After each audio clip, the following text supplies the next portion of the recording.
Dünyanın dört bir yanında yaşayan Doğu Türkistan halkı Müslümanlar için kutsal Ramazan ayını geride bırakarak bir Ramazan bayramını daha kutladı. 2 Mayıs 2022 Pazartesi Ramazan bayramının ilk gününde Uygur nüfusunun çoğunluk olduğu Türkiye, Avustralya, Hollanda ve Norveç gibi ülkelerdeki Doğu Türkistan diasporası yerleşik bölgelerdeki camilerde ve Uygur kültür merkezlerinde hep beraber bayram namazını eda etti. Çin'in Liaoning uçak gemisi 5 muhrip, bir fırkateyn ve bir ikmal gemisi eşliğinde Doğu Çin Denizi'ni geçerek Pasifik Okyanusu'na açıldı. Liaoning'in ABD'nin Abraham Lincoln uçak gemisi filosunun Filipinler Denizi'nde görevde olduğu bir dönemde kalabalık bir filoyla aynı bölgede görevlendirilmesi dikkat çekti. Rusya-Japonya Başbakanı Kishida Fumio dahil 63 üst düzey Japon yetkili hakkında yaptırım kararı aldı.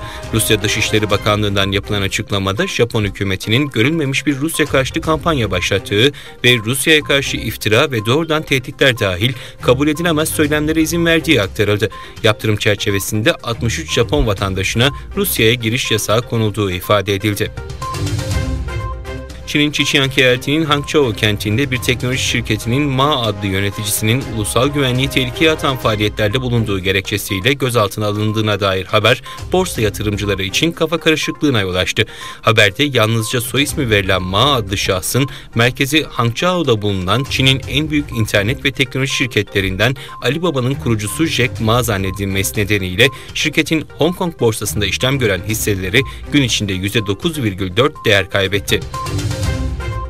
Kazakistan, Rusya'nın işgalindeki Ukrayna'ya asker gönderilmesi konusunda yapılan çağrıları tekrardan reddetti.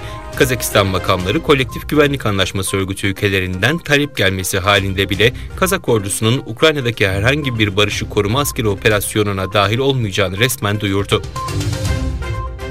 Japonya Başbakanı Kishida Fumio ziyaret ettiği Bangkok'ta görüştüğü Tayland Başbakanı ile ikili ve bölgesel gelişmeleri ele aldı. Görüşmede iki başbakan Japonya ile Tayland arasında karşılıklı savunma ekipmanlarıyla teknoloji transferini sağlayacak anlaşmayı imzaladı.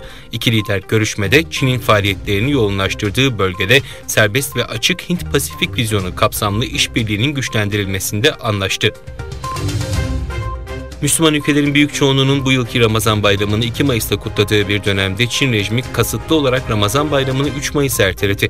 Nitekim Çin yönetiminin Doğu Türkistan'da Birleşmiş Milletler ziyaretinin hemen öncesine denk gelen Ramazan bayramı yasaklaması sonrası 6 yıldır bayram namazı kılınamayan Kaşgar İdah Camii'nde bayram namazı kılınmasına izin vererek ve namaz sonrası Uygurları cami önünde coşkuyla sema gösterisi yaptırdığını, bütün dünyanın gözü üzerinde olduğu bir dönemde yönetimin soykırımı gizlemek için ve Uygurları güya mutlu göstermek için kılıktan kılığa gireceğini hatırlattı.